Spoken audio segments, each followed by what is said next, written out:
আসসালামু আলাইকুম প্রিয় দর্শক, অন্য মঞ্চের আলাপচারিতায় আপনাদের সকলকে আমন্ত্রণ জানাচ্ছি। আসসালামু আলাইকুম। এতক্ষণে অরিন্দম কহিলা বিশ্বাদেশ ডক্টর মোহাম্মদ ইউনুস আলী রিয়াজ গ্রেফতার করা হয়েছে। সাউদ্দিন আহমেদ তিনি খুব সিরিয়াস মোডে যেতেন। আপনাদের সেই দিনগুলো মনে আছে কিনা? ঐক্যমত্য কমিশনের মিটিং এ যেতেন এবং আমরা খুব টেনশনে ছিলাম যখন ওই যে ডক্টর ইউনুস অন্তর্বর্তীকালীন সরকারের প্রধান, সে যখন খুব ঢাকঢোল পিটিয়ে ওই কি জুলাই সনদ সই করার কলম থাকবে জাদুঘরে, হ্যান কারেঙ্গা ত্যান কারেঙ্গা, জাতিরে বুঝ দিত ডোজ খাওয়াইতো, যে এটা হচ্ছে মানে কি গোলটা জাতিরে খাওয়াইতে চেয়েছিল। বলে যে নির্বাচন, জাতীয় নির্বাচন তো আপনাদের 5 বছরের জন্য, আর এই জুলাই সনদ এটা আগামী 100 বছরের জন্য। খুব বিজ্ঞ শ্রেণীর, আমরা তো ছোট মানুষ, বাংলাদেশে খ্যাতিমান আইনবিদ কয়েকজনের সঙ্গে বসছিলাম, একদম আইনে তারা এক্সপার্ট, নাম বললে চিনবেন আপনারা, আমি আর নাম বলতে চাই না, এটা অনানুষ্ঠানিক একটা জায়গার আলোচনায়। সেখানে তারা বলছিল যে আলী রিয়াজ যে কি সর্বনাশ করতে চাইছে এই দেশের, আলী রিয়াজ এত বড় ডেঞ্জারাস, এত রকম ক্রিটিক্যাল, যে জুলাই সনদের প্রতি পরদে পরদে সে কিভাবে 71-এর মুক্তিযুদ্ধকে হেয় করা যায়, 71-এর মুক্তিযুদ্ধকে মুছে ফেলা যায়, ধুলায় মিশিয়ে দেওয়া যায়, সেই চেষ্টাটা সবটা করছে।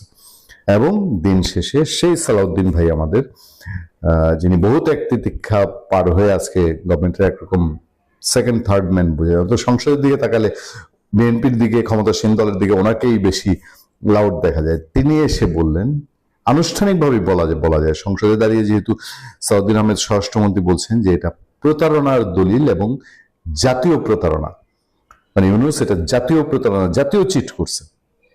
তাহলে জাতীয় চিটার ইউনুস, এই পুরো বাংলাদেশের মানুষ শেষে জালিয়াত বলছিল না? এই ইউনুসের চিটিং এখন হারে হারে টের পাচ্ছে বিএনপি। আমি একটু শোনাই আপনাদেরকে, এবং শুনতে কেউ পাবেন যে এই বিএনপি গণভোটকে যেভাবে বলেছে, গণভোট বেআইনি, অবৈধ, এবং গণভোট ওই জামাতের মতো কি আপনার সংবিধান সংস্কার পরিষদের শপথ নেয় নাই, এখন তারা জুলাই সনদকেও অন্তত জাতির সামনে তুলে ধরতে পেরেছে। মহান জাতীয় সংসদে জুলাই জাতীয় সনদ বাস্তবায়ন আদেশ 2025-কে অন্তর্বর্তী সরকারের অন্তহীন প্রতারণার দলিল ও জাতীয় প্রতারণা বলে আখ্যায়িত করেছেন স্বরাষ্ট্রমন্ত্রী সালাউদ্দিন আহমেদ। তিনি সংসদে বলেছেন, এই আদেশের কোনো আইনি বৈধতা নেই এবং এটি সূচনা থেকেই অবৈধ। স্বরাষ্ট্রমন্ত্রী আরো বলেছেন, এই আদেশটি অন্তর্বর্তী সরকারের অন্তহীন একটি প্রতারণার দলিল। এটি আমি আজকে আবার পুনরুচ্চারণ করছি, রাজনৈতিক দলগুলোর দেওয়া নোট অফ ডিসেন্ট, মানে ভিন্ন মত, এই আদেশে উল্লেখ না করে এটি জাতির সামনে উপস্থাপন করা হয়েছে, যা একটি জাতীয় প্রতারণা। আদেশে আইনি দিক তুলে ধরে সাউদ্দিন আহমেদ বলেন যে এটা এর আগেও বলেছে যে সেই আদেশ লিগ্যাল ল্যাঙ্গুয়েজে ভয়েস অব ইনিশিও বা সূচনা থেকেই বাতিল, এই অধ্যাদেশেও নয়, আইনেও নয়, মানে পুরোপুরি তিনি এটি নাকচ করেছেন। গণভোট নিয়ে সমালোচনা করে তিনি ওই যে গণভোটের 4 প্রশ্ন, এটা আবার পুনরুদ্ধার হয়েছে, যেটা গণভোট হয়ে যাওয়ার আজকে 1.5 মাস পরেও বাঙালির বোধহয় দাঁত ভেঙে যায় গণভোটের চার প্রশ্ন। আচ্ছা, গণভোট যে দিয়েছে, এই যে বলে 70% লোক ভোট দিয়ে গণভোট হ্যাঁ জিতায় দিচ্ছে, বাংলাদেশের কত পার্সেন্ট লোককে আপনি জিজ্ঞেস করলে এই গণভোটের মর্মার্থ এখন বলতে পারবে? আচ্ছা, আরেকটা জায়গায় খুব সাংঘাতিক ভাবে বিএনপির এই মুখপাত্র যদি বলি অথবা স্বরাষ্ট্রমন্ত্রী তিনি হাত দিয়েছেন, সে হলো সংবিধান সংস্কার পরিষদের সদস্যদের শপথ নেওয়া প্রসঙ্গে নির্বাচন কমিশনের সমালোচনা করে স্বরাষ্ট্রমন্ত্রী বলেন, খুব সিরিয়াসলি আজকে প্রথমবার সিইসি সম্পর্কে বলেছে, অস্তিত্বহীন একটি পরিষদের সদস্য হিসাবে শপথ নেওয়ার কোনো আইনি বিধান নেই। প্রধান নির্বাচন কমিশনার এই শপথের ফর্ম সংসদে পাঠানোর এখতিয়ার রাখেন না। তিনি সংবিধান সংরক্ষণের শপথ নিয়ে নিজেই তা ভঙ্গ করেছেন। আপনাদের আর বুঝতে বাকি নেই, বিএনপি বলছে যে আমরা সংস্কারের বিপক্ষে না, আমরা সংস্কার চাই কিন্তু কোনো অবৈধ অধ্যাদেশের মাধ্যমে না। দেখা যাক জল কত দূর গড়ায়। বাংলাদেশে মোহাম্মদ ইউনূসের আমলে গত 1.5 বছর ধরে তলানিতে গিয়ে ঠেকেছিল ভারত বাংলাদেশ সম্পর্ক। নির্বাচনের আগে থেকে সে সম্পর্ক পুনর্গঠন হচ্ছে এমন বার্তা পাওয়া গেছে বাংলাদেশের ক্ষমতাসীন দল বিএনপির সাথে ভারত সরকারের সম্পর্ক দেখে। ইউনূসের আমলে যেটি ছিল নিয়মিত ঘটনা, সেই ভারত বিরোধী স্লোগান দিল্লি না ঢাকা, ঢাকা ঢাকা, বাংলাদেশের নির্বাচনের আগে থেকে প্রায় বন্ধই হয়ে গেছে। সম্পর্ক উন্নয়নের জন্য নতুন বিএনপি সরকারের পররাষ্ট্রমন্ত্রী খলিলুর রহমান 2 দিনের সফরে যাচ্ছেন দিল্লিতে। তার এই সফরে দৃশ্যমান অমীমাংসিত বিষয়ের পাশাপাশি অদৃশ্যমান কিছু বিষয় নিয়ে আলোচনা হবে এমন তথ্য জানা গেছে। অদৃশ্যমান ইস্যুগুলোর মধ্যে বাংলাদেশের অভ্যন্তরীণ রাজনীতি আর আঞ্চলিক নিরাপত্তা নিয়ে ভারতের পক্ষ থেকে জোর দেওয়া হবে। ঠিক এমন একটা পরিস্থিতিতে খলিলুর রহমানের সফরের এক সপ্তাহ আগে আঞ্চলিক নিরাপত্তার জন্য ভারতের সবচেয়ে বড় একটি মাথা ব্যথা পাকিস্তানি চরমপন্থী গোষ্ঠী লস্কর-ই তৈয়বার ৮ সদস্যকে ভারতের বিভিন্ন স্থান থেকে গ্রেপ্তার করেছে দেশটির পুলিশ। বাংলাদেশের জন্য উদ্বেগের বিষয় হলো গ্রেপ্তার হওয়া এই ৮ জনের মধ্যে ৭ জনই বাংলাদেশি। আবার এদের দলনেতা সাব্বির আহমেদ লোন বাংলাদেশ থেকে পাকিস্তানের গোয়েন্দা সংস্থা আইএসআই এর নির্দেশে ভারতে বড় ধরনের নাশকতার ছক কষছিলেন। ভারতীয় গোয়েন্দা সংস্থার বরাতে এমন খবর প্রকাশ করেছে ভারতের একাধিক সংবাদ মাধ্যম। খবরটি বাংলাদেশের গণমাধ্যমগুলোতেও প্রকাশিত হয়েছে। বিশ্লেষকরা মনে করছেন লস্কর-ই তৈয়বার জঙ্গি, যাদের মধ্যে ৭ জনই বাংলাদেশি, তাদের গ্রেপ্তারের ঘটনা খলিলুর রহমানের সফরের আলোচ্য সূচিতে আঞ্চলিক নিরাপত্তার ইস্যুটি বড় একটি বিষয় হয়ে দেখা দেবে। এদিকে বাংলাদেশ সীমান্তে চোরাচালান সহ অবৈধ অনুপ্রবেশ ঠেকাতে ভারতীয় সীমান্তরক্ষী বাহিনী বিএসএফ অভিনব এক সিদ্ধান্ত নিতে যাচ্ছে। সিদ্ধান্তটি হলো ভারত বাংলাদেশ সীমান্তে নদীপথ পাহারায় সাপ ও কুমির মোতায়েনের পরিকল্পনা করছে বিএসএফ। বাংলাদেশের পররাষ্ট্রমন্ত্রী ডক্টর খলিলুর রহমান আগামী ৭ এপ্রিল ভারতের নয়াদিল্লি সফরে যাবেন। তারেক রহমানের নেতৃত্বে বিএনপি সরকার গঠন করার পর বাংলাদেশের কোনো মন্ত্রীর এটি হতে যাচ্ছে প্রথম ভারত সফর। মোহাম্মদ ইউনূসের নেতৃত্বাধীন অন্তর্বর্তী সরকারের জাতীয় নিরাপত্তা উপদেষ্টার দায়িত্ব পালন করা পররাষ্ট্রমন্ত্রী ডক্টর খলিলুর রহমান মরিশাসে ভারত মহাসাগর সম্মেলনে যোগ দেওয়ার পথে নয়াদিল্লি সফর করবেন। পররাষ্ট্রমন্ত্রী খলিলুর রহমান, ভারতের পররাষ্ট্রমন্ত্রী এস জয়শঙ্কর, দেশের জাতীয় নিরাপত্তা উপদেষ্টা অজিত দোভাল এবং বাণিজ্য মন্ত্রী পীযূষ গোয়ালের সঙ্গে আগামী ৮ এপ্রিল বৈঠক করবেন। বাংলাদেশের গণমাধ্যমগুলোর খবরে বলা হয়েছে, এ সফরে গঙ্গা পানি বন্টন চুক্তি এবং ভারত থেকে আরও জ্বালানি আনার ব্যাপারে আলোচনা হতে পারে।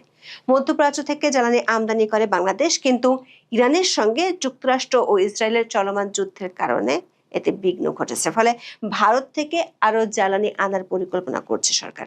শেখ হাসিনার আমলে তৈরি হওয়া পাইপলাইনের মাধ্যমে ডিজেল আনা বিগত ইউনূস সরকারের আমলে বন্ধ ছিল।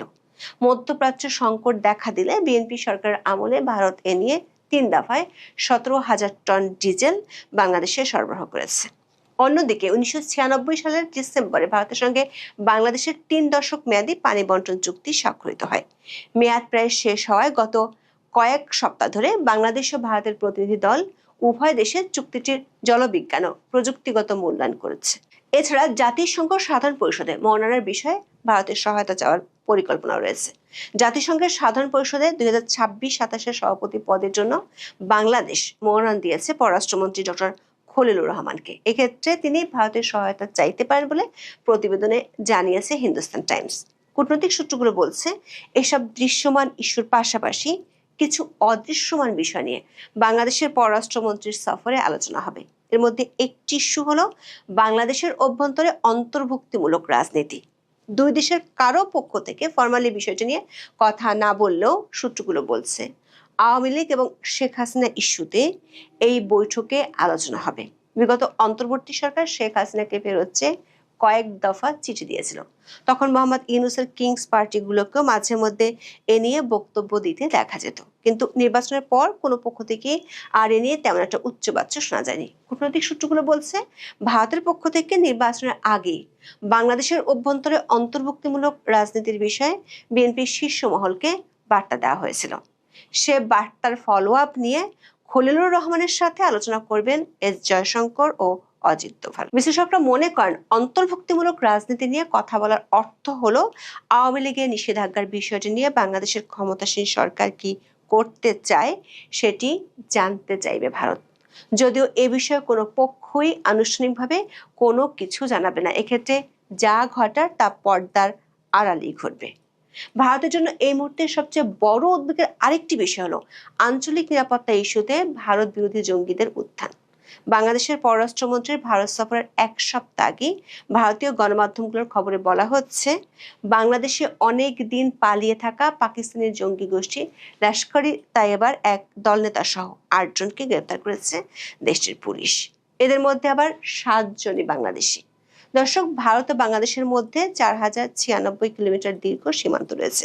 সীমান্তবর্তী দেশ হওয়ায় অনেকদিন ধরে দুই দেশের সন্ত্রাসীরা পালিয়ে অন্য দেশে চলে যাওয়ার অভিযোগ আছে। কিছুদিন আগে বাংলাদেশে ওসমান হাদি হত্যাকাণ্ডের সাথে জড়িত দুই অভিযুক্ত ফয়সাল ও আলমগীরকে গ্রেপ্তার করে ভারতের পুলিশ। বাংলাদেশে গত অন্তর্বর্তী সরকারের আমল থেকে ভারত তার আঞ্চলিক নিরাপত্তা নিয়ে বাংলাদেশ সরকারের কাছে উদ্বেগ জানিয়ে আসছিল। এমন উদ্বেগের মধ্যে সবশেষ ভারতীয় সংবাদ মাধ্যম Times of India, India Today ও এনডিটিভির খবরে বলা হয়েছে 2 মাস ধরে চালানো এক অভিযানে পাকিস্তানি চরমপন্থী গোষ্ঠী লস্কর-ই-তৈয়বার 8 সদস্যকে বাংলাদেশ সীমান্ত, কলকাতা, দিল্লি এবং তামিলনাড়ু থেকে গ্রেপ্তার করা হয়। দেশটির পুলিশ বলছে তাদের 7 জনই বাংলাদেশি। সবশেষ গ্রেপ্তার করা হয় দলনেতা সাব্বির আহমেদ লোনকে। ইন্ডিয়া টুডে সহ ভারতীয় একাধিক সংবাদ মাধ্যমের খবরে বলা হয়েছে জম্মু ও কাশ্মীর শ্রীনগরের গান্দারবাল জেলার কাঙ্গন এলাকার বাসিন্দা সাব্বিরকে দেশের কেন্দ্রীয় গোয়েন্দা সংস্থার সহায়তায় 29 মার্চ দিল্লির গাজীপুর থেকে গ্রেপ্তার করা হয়। সম্প্রতি দিল্লি এবং দক্ষিণ ভারতের কিছু অংশে লস্কর সংশ্লিষ্ট একটি পোস্টার লাগানো চক্রের সন্ধান পাওয়ার পরপরই এই গ্রেপ্তারের ঘটনা ঘটল। গোয়েন্দাদের দাবি ওই চক্রটি দিল্লি ও কলকাতায় ভারত বিরোধী পোস্টার লাগিয়ে নাশকতার ক্ষেত্র প্রস্তুত করছিল। কাশ্মীরের শ্রীনগরের বাসিন্দা সাব্বির আহমেদ লোনকে 2007 সালে দিল্লি পুলিশ AK-47 রাইফেল ও গ্রেনেড সহ গ্রেপ্তারের কথা বলছিল। জামিনের আগে 2018 সাল পর্যন্ত সে তিহার কারাগারে ছিল। এনডিটিভি টাইমস অফ ইন্ডিয়ার খবরে বলা হয়েছে এরপর সে বাংলাদেশে পালিয়েছিল, সেখান থেকে নেপাল সীমান্ত দিয়ে ভারতে ঢুকেছিল। টাইমস অফ ইন্ডিয়ার খবরে বলা হয়েছে লোনকে বাংলাদেশ সীমান্ত থেকে গ্রেপ্তার করা হয়েছে। সে ঢাকার কাছের একটি আস্তানা থেকে লস্করের একটি সেল পরিচালনা করছিল। দর্শক, পাকিস্তানি চরমপন্থী গোষ্ঠী লস্কর-ই-তৈয়বা যুক্তরাষ্ট্রের বিদেশি সন্ত্রাসী সংগঠন তালিকায় রয়েছে। এটির বিরুদ্ধে ভারতের পাশাপাশি পশ্চিমে বিভিন্ন হামলার পরিকল্পনার অভিযোগ রয়েছে। এর মধ্যে 2008 সালের নভেম্বরে মুম্বাইতে 3 দিনের প্রাণঘাতী হামলাও রয়েছে। 2025 সালের 22 এপ্রিল কাশ্মীরের পেহেলগ্রামে সন্ত্রাসী হামলায় নিহতের ঘটনায় পাকিস্তানি সামরিক গোয়েন্দা সংস্থা ISI এর পাশাপাশি লস্কর-ই-তৈয়বার যোগ সাজসের ইঙ্গিত থাকার কথা ভারতের জাতীয় তদন্ত সংস্থা ন্যাশনাল ইনভেস্টিগেশন এজেন্সি বা NIA এর প্রাথমিক প্রতিবেদনে উঠে এসেছে। ওই হত্যাকাণ্ডের পর লস্করের শাখা হিসেবে পরিচিত TRF-কে বিদেশি সন্ত্রাসী সংগঠন ঘোষণা করে যুক্তরাষ্ট্র। ভারতীয় বাংলাদেশি গণমাধ্যমে উদ্বেগজনক যে খবরটি প্রকাশ হয়েছে সেটি হলো গ্রেপ্তার হওয়া সাব্বির লোন দীর্ঘদিন বাংলাদেশে অবস্থান করে লস্করের কার্যক্রম পরিচালনা করছিল। সে অবৈধভাবে বাংলাদেশ থেকে নেপাল সীমান্ত হয়ে সম্প্রতি ভারতে যায়। ভারতীয় সংবাদ মাধ্যমের খবরে বলা হয় গত 8 ফেব্রুয়ারি দিল্লির জনপথ মেট্রো স্টেশনে সন্দেহভাজন কিছু পোস্টার দেখা যায়। সেই সূত্র ধরে এই অভিযান শুরু হয়। ওই পোস্টারগুলোতে পাকিস্তানপন্থী স্লোগান, কাশ্মীর নিয়ে উস্কানিমূলক বার্তা এবং জঙ্গি বুরহান ওয়ানির ছবি ছিল। গত 15 ফেব্রুয়ারি কলকাতার অভিযানে এই চক্রের অন্যতম 2 সদস্য বাংলাদেশের বগুড়ার উমর ফারুক ও ঠাকুরগাঁয়ের রবিউল ইসলামকে গ্রেপ্তার করা হয়। অভিযানের বর্ণনা দিয়ে এই প্রতিবেদনে বলা হয় 21 ফেব্রুয়ারি তিরুপুরের একাধিক স্থানে একযোগে অভিযান চালিয়ে আরো 6 জনকে গ্রেপ্তার করা হয়। গ্রেপ্তার 8 জনের মধ্যে 7 জনই বাংলাদেশি নাগরিক যারা অবৈধভাবে ভারতে প্রবেশ করেছিল। নিজেদের পরিচয় গোপন রাখতে তারা জাল ভারতীয় পরিচয়পত্র ব্যবহার করেছিল। গ্রেপ্তারকৃতদের বিশেষ করে ওমর ফারুককে জিজ্ঞাসাবাদ করে এই নেটওয়ার্কের কার্যক্রম সম্পর্কে গুরুত্বপূর্ণ তথ্য বেরিয়ে আসে। এনডিটিভি লিখেছে, জিজ্ঞাসাবাদে ওমর ফারুক তদন্তকারীদের জানান 2025 সালের মার্চ মাসে লোনের সঙ্গে তার প্রথম যোগাযোগ হয়। লোন ধীরে ধীরে তাকে উগ্রবাদে উদ্বুদ্ধ করেন এবং ভারতের লস্কর-ই-তৈয়বার কার্যক্রম এগিয়ে নেওয়ার দায়িত্ব দেন। ওমরকে বিশেষভাবে নির্দেশ দেওয়া হয়েছিল দেশের বিভিন্ন গুরুত্বপূর্ণ স্থান রেকি করে ভিডিও করতে এবং এই নেটওয়ার্কে আরো বাংলাদেশিদের যুক্ত করতে। স্থানীয় পরিস্থিতিদের মাধ্যমে ভারতের ভেতরে অস্ত্রের ব্যবস্থা করার নির্দেশও তাকে দেওয়া হয়েছিল। এনডিটিভি বলছে, লোন সরাসরি পাকিস্তানে অবস্থানরত লস্কর-ই-তৈয়বার সিনিয়র হ্যান্ডলার আবু হুজাইফা, সুমামা বাবর এবং আব্দুর রহমানের সঙ্গে যোগাযোগ রাখত। সে ভারতে সন্ত্রাসবাদী নেটওয়ার্ক পুনঃপ্রতিষ্ঠা করতে তাদের নির্দেশ অনুযায়ী কাজ করছিল। এছাড়া তেহরিক উল মুজাহিদিন কমান্ডার আবু তালহা এবং UPA আইনের অধীনে তালিকাভুক্ত সন্ত্রাসী আসিফ দারের সঙ্গে লোনের যোগাযোগ ছিল।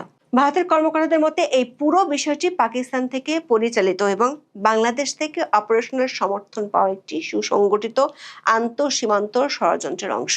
বিগত অন্তর্বর্তী সরকারের আমলে ভারত বিরোধী জঙ্গিদের তৎপরতা বাড়ায় কয়েকজন ভারতীয় সেনা গোয়েন্দা কর্মকর্তা বাংলাদেশ সফরও করেছিলেন। সূত্রগুলো বলছে, লস্করে তৈয়বার সেলের সদস্যরা যে বাংলাদেশে কাজ করছে এমন প্রমাণ পাওয়ার পর খলিলুর রহমানের সাথে বৈঠকে ভারতের জাতীয় নিরাপত্তা উপদেষ্টা অজিত দোভাল বিষয়টি তুলে ধরবেন। এই বিষয়টি সামনের দিনে দুই দেশের সম্পর্কে অনেক বড় ইস্যু হতে পারে বলে অনেক বিশ্লেষক মনে করছেন। কারণ 2024-এর আগস্টের পর ইউনূসের আমলে ফাঁসির দণ্ডপ্রাপ্ত জঙ্গিরা হরে দরে জেল থেকে পালিয়েছে, যেটা এখনো ধরাছোঁয়ার বাইরে রয়ে গেছে। কয়েকদিন আগে দিল্লিতে বাংলাদেশি হাই কমিশনার বলেছিলেন, কোনোভাবে বাংলাদেশের মাটি ভারত বিরোধী কোনো কাজে ব্যবহার করতে দেয়া হবে না। এর মধ্যে ভারতীয় গণমাধ্যমের আরেকটি খবর হলো, ভারত বাংলাদেশ সীমান্তে নদীপথ পাহারায় সাপ ও কুমির মোতায়েনের পরিকল্পনা করছে ভারতীয় সীমান্তরক্ষী বাহিনী বিএসএফ। গত 9 ফেব্রুয়ারি অনুষ্ঠিত বিএসএফ এর শীর্ষ কর্মকর্তাদের বৈঠকে এই সিদ্ধান্ত নেওয়া হয়। দর্শক, বাংলাদেশে ও ভারতের মধ্যকার একটি স্পর্শগত ইস্যু হলো সীমান্ত হত্যা। গত কয়েক মাসের সীমান্ত হত্যা কমে গেলেও চোরাচালান সহ অবৈধভাবে সীমান্ত পাড়ি দেওয়ার ঘটনা ঘটেছে। বিএসএফ এরই মধ্যে সীমান্তে উন্নত প্রযুক্তি যেমন নজরদারি ড্রোন, জিপিএস সমর্থিত ট্র্যাকিং এবং লোকেটিং গেজেট এবং থার্মাল ইমেজার দিয়ে 24 ঘন্টা নজরদারি করছে। পশ্চিমবঙ্গ, আসাম, মেঘালয়, ত্রিপুরা এবং মিজোরামের মতো রাজ্যগুলোর সীমান্তে কিছু অংশে বৈদ্যুতিক ব্যবস্থা করা হয়েছে যাতে মানুষের বেআইনি চলাচল রোধ করা যায়। ভারতীয় সংবাদ মাধ্যম নর্থ ইস্ট নিউজের খবরে বলা হয়েছে, নতুন কৌশল হিসেবে সীমান্তে সাপ ও কুমির ব্যবহার করা হবে। গত 9 ফেব্রুয়ারি বিএসএফ এর মহাপরিচালক প্রবীণ কুমারের সভাপতিত্বে একটি বৈঠকে বিষয়টি নিয়ে বিএসএফ এর শীর্ষ কর্মকর্তারা আলোচনা করেছেন। এরপর গত 20 মার্চ বিএসএফ এর নয়াদিল্লি সদর দপ্তরে শীর্ষ কর্মকর্তাদের আরও একটি বৈঠকের পর এ নিয়ে সীমান্ত স্তরের সিনিয়র অফিসারদের কাছে মেসেজ পাঠানো হয়েছে। কূটনৈতিক সূত্রগুলো বলছে, বাংলাদেশের নতুন রাজনৈতিক সরকারের সাথে সামনের দিনগুলোতে ভারতের সম্পর্ক কেমন হবে সে বিষয়ে একটি বার্তা খলিলুর রহমানের এই সফর থেকে পাওয়া যাবে। কিন্তু এই সফরের আগে লস্করে তৈয়বার বাংলাদেশি সদস্যদের গ্রেপ্তারের ঘটনা আঞ্চলিক নিরাপত্তা ইস্যুটিকে বেশ জোরালো করে তুলবে। আবার জঙ্গিদের উত্থান ঠেকাতে বাংলাদেশের অভ্যন্তরে অন্তর্ভুক্তিমূলক রাজনীতির জন্য ভারতের পক্ষ থেকে যে বার্তা এতদিন দেওয়া হচ্ছিল সেটিও বেশ জোরদার হতে পারে। আসলে এটা একেবারেই গুরুত্বপূর্ণ বিষয়, সময় উপযোগী। একেবারেই এই আলোচনাটা এইভাবে করতে সাধারণত সাধারণ মানুষ, আমাদের দেশের মানুষ অন্তত, এটা নিয়ে কেউ আলোচনা করতে কেউ সাহস পায় না, কেউ আগ্রহ দেখায় না, বা কারো কাছে তথ্যের ঘাটতি রয়েছে বলে আলোচনা যেতে চায় না বা করতে চায় না। এটা খুবই জটিল। পশ্চিমবঙ্গের, ভারতের যতগুলো রাজ্য, ভারতের প্রায় 29-30টা রাজ্যের মধ্যে 17টি রাজ্যতে আমার যাতায়াত ছিল একদা। তো পশ্চিমবঙ্গের রাজ্যের মধ্যে সবচেয়ে জটিল নির্বাচন কিন্তু এই পশ্চিমবঙ্গেই। মানে ভারতের যত রাজ্য নির্বাচন হয়, আমি জাতীয় নির্বাচনের কথা বলি নাই, সংসদীয় নির্বাচনের কথা বলি নাই, এই যে রাজ্য সরকারের যে নির্বাচন নিম্ন কক্ষের, এটা খুবই জটিল। ভারতের এই রাজ্য সভায় কে যে কার বন্ধু, কে যে কার শত্রু, কে যে কার শুভাকাঙ্ক্ষী, কে যে কার পক্ষে থাকবে, দিন শেষে বিপক্ষে চলে যাবে। এমনকি ক্ষমতা গ্রহণ করার পরেও তারা রাজ্যসভায়, বিধানসভায় তারা কে বিধায়ক থাকবে, কার পক্ষে চলে যাবে, আপনারা হিসাব করতে পারবেন না। আমরা দেখলাম যে গত নির্বাচন একটা দিয়ে শুরু করি, গত নির্বাচনে আমরা দেখলাম একটা স্লোগান উঠলো যে আমরা দেশের মানুষকেই ভোট দেব। কিন্তু আমরা দেখলাম যে ইউসুফ পাঠানকে, সরি ভুলে গেলাম, সম্ভবত মানে ইউসুফ পাঠান বা তারই ভাই, তাকে সাংসদ তৃণমূল থেকে তাকে নমিনেশন দেওয়া হলো। তিনি তো পশ্চিমবঙ্গের কেউ না, তিনি অন্য রাজ্যের, তাকে দেওয়া হলো এখানে আমরা দেখেছি। আবার দেখেন, আমরা দেখলাম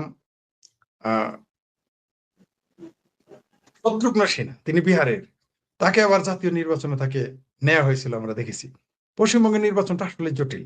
আপনারা দেখেন সেখানে দীর্ঘ সময় বামপন্থীরা শাসন করেছে, দীর্ঘ সময় কংগ্রেস শাসন করেছে, মমতা ব্যানার্জিও কয়েক টার্ম চলে গেল, এবং আরো কতদিন থাকবেন, সেটা থাকবেন কি থাকবেন না সেটা নির্ভর করতেছে আগামী মাসের নির্বাচনে। তো এই যে এইখানে ভোট ব্যাংকেরও পার্থক্য আছে। বামপন্থীর ভোট কোন দিকে যাবে, তৃণমূলের ভোট তৃণমূলের, কিন্তু বামপন্থীর ভোট কোন দিকে যাবে, বিজেপিতে যাবে না তৃণমূলে।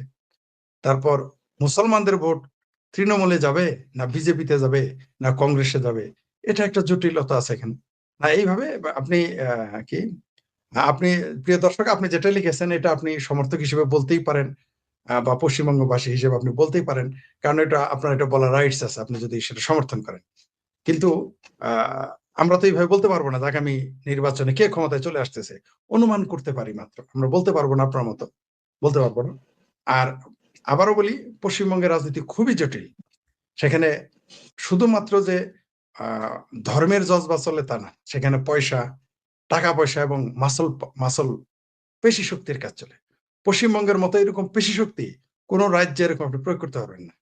পশ্চিমবঙ্গের সম্পর্কে সবসময় একটা অভিযোগ ছিল, সেটা কংগ্রেসের আমল হোক, সেটা সিপিএম এর বামপন্থীদের আমলে হোক, আর তৃণমূলের সময় হোক, সবসময় সবচেয়ে বেশি অভিযোগ রয়েছে তৃণমূলের মানে এই পশ্চিমবঙ্গের নির্বাচন হয় পেশি শক্তির দ্বারা। অনেক সময় কেউ কেউ বলেছে জোর করে ভোট নিয়েছে, ভয় দেখে। দিল্লি যাচ্ছেন পররাষ্ট্রমন্ত্রী খলিলুর রহমান। কাগজে কলমে বলা হচ্ছে এই সফরে জ্বালানি, ভিসা, গঙ্গার পানি চুক্তি এবং সীমান্ত ইস্যু নিয়ে আলোচনা হবে। কিন্তু এই সফরের উদ্দেশ্য কি শুধুই অফিসিয়াল আলোচনা, নাকি ভেতরে ভেতরে রয়েছে অন্য ইস্যু? চূড়ান্ত হতে যাচ্ছে বড় কোনো রাজনৈতিক সমীকরণ, যেমন ধরুন শেখ হাসিনা ইস্যু, তারেক রহমানের সম্ভাব্য দিল্লি সফর বা প্রথম বিদেশ সফর নিয়ে বোঝাপড়া। এছাড়া নতুন সরকারের সঙ্গে মানে তারেক সরকারের সঙ্গে ভারতের সম্পর্কের হিসাব নিকাশও কি ফাইনাল হতে যাচ্ছে এই সফরে? সব মিলিয়ে খলিলুর রহমানের এই সফরটাই কি হতে যাচ্ছে দুই দেশের জন্য একটা টার্নিং পয়েন্ট? ইতিমধ্যেই আপনারা জেনেছেন আগামী 7 এপ্রিল 2 দিনের রাষ্ট্রীয় সফরে দিল্লি যাচ্ছেন বাংলাদেশের পররাষ্ট্রমন্ত্রী খলিলুর রহমান। বিএনপি নেতৃত্বাধীন বর্তমান সরকার গঠনের পর এটাই কোনো বাংলাদেশি মন্ত্রীর প্রথম ভারত সফর। কূটনীতিকরা এটাকে কেবলই সফর না বলে বলছেন এটা হতে যাচ্ছে সম্পর্ক পুনঃপ্রতিষ্ঠার সূচনা দুই দেশের। সফরকালে ভারতের পররাষ্ট্রমন্ত্রী এস জয়শঙ্করের সঙ্গে বৈঠকের সম্ভাবনা রয়েছে, মোটামুটি চূড়ান্ত হয়েছে বাংলাদেশের পররাষ্ট্রমন্ত্রীর। এছাড়া ভারতের জাতীয় নিরাপত্তা উপদেষ্টা অজিত দোভাল, বাণিজ্যমন্ত্রী পীযূষ গোয়েল এবং পেট্রোলিয়াম ও প্রাকৃতিক গ্যাস মন্ত্রী হরদীপ সিং পুরীর সঙ্গেও তার সাক্ষাৎ আয়োজনের বিষয়টি প্রক্রিয়াধীন রয়েছে। ধারণা করা হচ্ছে বৈঠক হবে। তো প্রকাশ্য যে আলোচনার কথাগুলো বলা হচ্ছে সেখানে মূলত 4টি বা 5টি ইস্যু সামনে আসছে। সরকারি ভাষায় এই সফরের ফোকাসড ইস্যুগুলো হলো জ্বালানি সংকট, ভিসা সমস্যা, গঙ্গার পানি বন্টন চুক্তি এবং সীমান্ত ইস্যু। এছাড়া সীমান্ত এলাকা দিয়ে ভারতীয়দের পুশ ইন সহ দ্বিপাক্ষিক সম্পর্ক উন্নয়নের বিষয় কিন্তু রয়েছে। সন্দেহ নেই ইস্যুগুলো গুরুত্বপূর্ণ, কিন্তু তারপরও বলবো এই ইস্যুগুলোই কি সব, মানে এখানেই শেষ? আমার তেমনটি মনে হয় না। জানু কূটনীতিকরা বলছেন এই সফরের আড়ালে অন্য বাস্তবতাও রয়েছে, মানে অন্য ইস্যু আছে, এবং সেটাই আসলে হতে যাচ্ছে এই সফরের টার্নিং পয়েন্ট। সুপ্রিয় দর্শক, কূটনীতিতে সব কথা বলা হয় না, অনেক কিছু বোঝানো হয় কিংবা বুঝে নিতে হয়। আর এই সফরের আসল গল্পটা এখানেই। চলুন আমরা সহজ ভাষায় বুঝতে চেষ্টা করি। আচ্ছা, এই সফরের আসল উদ্দেশ্য কি হতে পারে বলে আপনার মনে হয়? ঢাকা দিল্লি সম্পর্ক রিসেট না রিব্যালেন্স? কারণ অবৈধভাবে ক্ষমতা দখলকারী মেটিকুলাস ডিজাইনার, খাঁটি বাংলায় কুচক্রীয় বলতে পারেন, সেই অন্তর্বর্তী সরকারের সময় বাংলাদেশ ভারত সম্পর্ক অনেক দূরত্বে চলে গিয়েছিল, কূটনীতির ভাষায় তলানিতে ঠেকেছিল। এখন প্রশ্ন, গণতান্ত্রিকভাবে নির্বাচিত বর্তমান সরকারের কোন মন্ত্রীর প্রথম সফরে সেই সম্পর্ক কি রিসেট হতে যাচ্ছে, নাকি হবে, নাকি নতুন করে কোনো শর্ত বসবে, অর্থাৎ চ্যালেঞ্জ বাড়বে তারেক সরকারের জন্য? এরপর দেখা যাক এই সফরে তারেক রহমান ফ্যাক্টরটা কিভাবে উঠে আসে।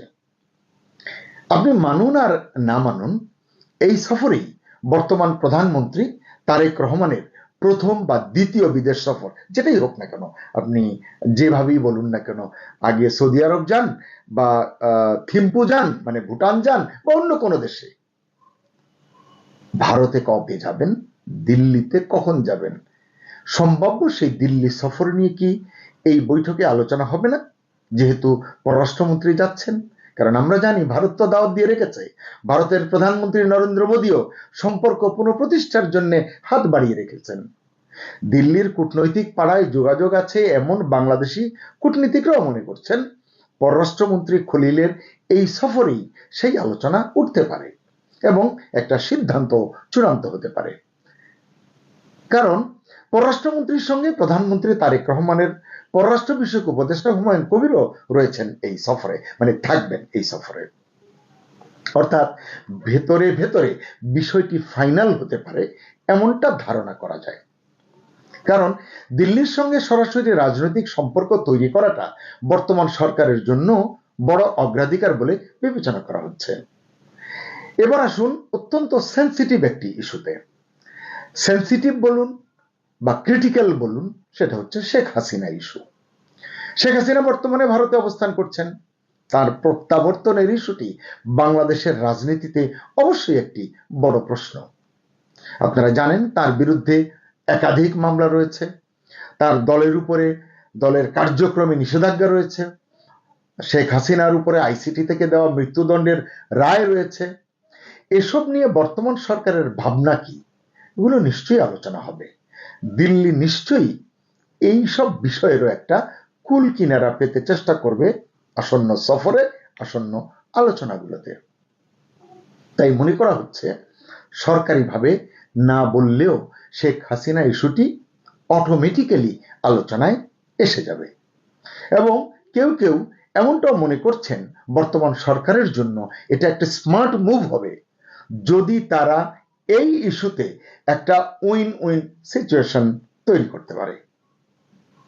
আপনারা জানেন ত্রয়োদশ জাতীয় সংসদ নির্বাচনে আওয়ামী লীগ অংশ নিতে পারেনি। কেন পারেনি সেটা আপনারা জানেন, কিন্তু শেষ মুহূর্তে দেখা গেছে ভোটের দিন বিএনপিকে আওয়ামী লীগ সমর্থকরা, কর্মীরা নীরবে সমর্থন দিয়েছে। এটি এখন আওয়ামী লীগের তরফ থেকেও বলা হচ্ছে এবং বিএনপিরও অনেকে এটি স্বীকার করেন। এই আলোচনাটি আসলে এখন সর্বত্র চলছে। এরই ধারাবাহিকতায় রাজনীতির ভেতরে ভেতরে একটা নতুন সমীকরণ এই সফরে তৈরি হতেই পারে। আমরা জানি পররাষ্ট্রমন্ত্রী খলিলুর রহমান ইতিমধ্যেই গত 14 মার্চ যুক্তরাষ্ট্র এবং তুরস্ক সফর করেছেন। ওই সফরের উদ্দেশ্য ছিল জাতিসংঘ সাধারণ পরিষদের 81তম অধিবেশনের সভাপতি পদে বাংলাদেশের পক্ষে সমর্থন আদায়ের তদবির, এবং এতে তিনি কিছুটা সফল হয়েছেন। যুক্তরাজ্য ইতিমধ্যে সমর্থনও দিয়েছে। এবার দিল্লি সফরের মধ্য দিয়েই খলিলুর রহমানের বড় পরীক্ষা শুরু হতে যাচ্ছে। কারণ বড় শক্তিগুলোর মধ্যে ভারসাম্য রক্ষার কৌশলী বাংলাদেশের মতো দেশের কূটনীতি পররাষ্ট্রনীতির ক্ষেত্রে গুরুত্বপূর্ণ বলে বিবেচিত হয়। আগেই বলেছি খলিলুরের এই সফরকে বাংলাদেশ ভারত কূটনৈতিক সম্পর্কের ক্ষেত্রে গুরুত্বপূর্ণ হিসেবে দেখা হচ্ছে। কারণ ঢাকা ও দিল্লির সম্পর্ক কোন দিকে এগোবে এই সফর থেকেই সেটা হয়তো স্পষ্ট হবে। বর্তমান সরকার দায়িত্ব নেওয়ার পর থেকে আমরা দেখেছি বাংলাদেশ ভারত সম্পর্কের উন্নতি ঘটেছে বা ঘটতে শুরু করেছে, সংশ্লিষ্টরাও এটি স্বীকার করছেন। ইতিমধ্যেই বাংলাদেশের প্রতিরক্ষা গোয়েন্দা মহাপরিদপ্তরের ডিজিএফআই এর প্রধান মেজর জেনারেল মোহাম্মদ কায়সার রশিদ চৌধুরী নয়াদিল্লি সফর করেছেন। অনেকের সঙ্গে অনেক লেভেলে তিনি আলোচনা করেছেন, কথা বলেছেন, সম্পর্ক পুনঃপ্রতিষ্ঠার বা পুনর্নির্মাণের একটি চেষ্টা তিনি করেছেন।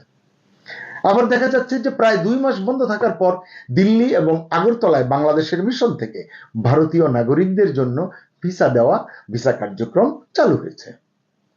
বাংলাদেশের ভেতর দিয়ে কলকাতা, ত্রিপুরা, ঢাকা পরিবহন ও সীমিত আকারে আবার চালু হয়েছে।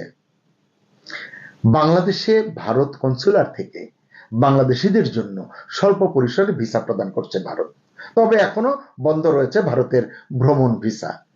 এটা হতে পারে এই সফরের অন্যতম আলোচনার ইস্যু।